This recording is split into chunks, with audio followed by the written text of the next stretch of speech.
Amados irmãos e irmãs, vamos juntos agora estudar do versículo 42 até o 50 do capítulo 13 de Daniel, que diz assim para nós. Susana clamou então em alta voz, dizendo: Deus eterno, que conheces as coisas ocultas, que sabe todas as coisas antes de sua origem.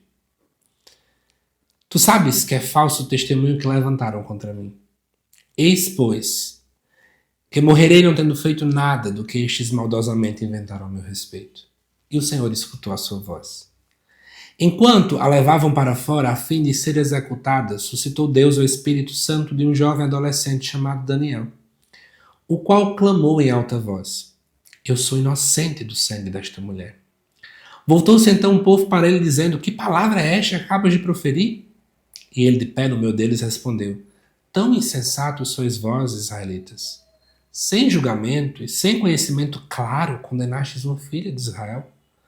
Voltai ao lugar ao julgamento, pois é falso o testemunho que estes homens levantaram contra ela. E o povo todo voltou apressadamente. E os outros anciãos lhe disseram: Senta-te no meio de nós e expõe-nos o teu pensamento, pois Deus te deu o que é próprio da ancianidade.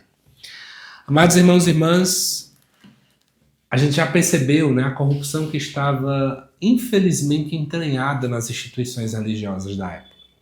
Os anciãos que deveriam levar o povo para a luz estavam levando o povo para as trevas.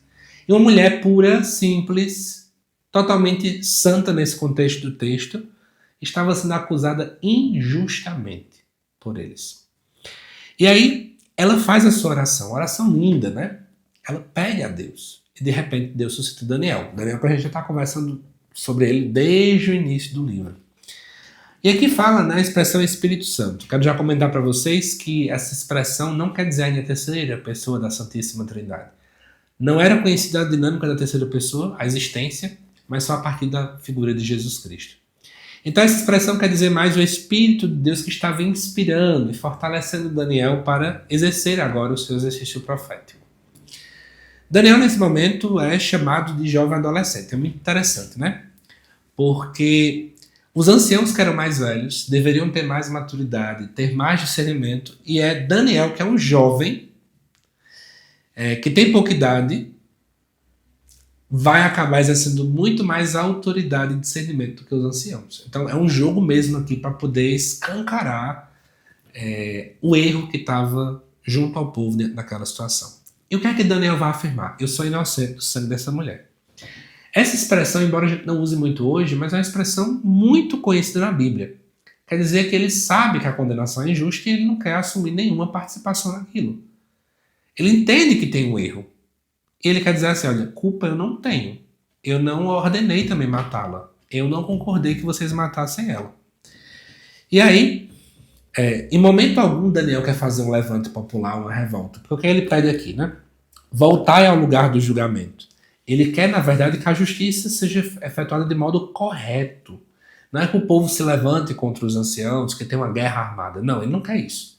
Ele quer que tenha um julgamento correto. Ele pede, vamos voltar a julgar perante a lei.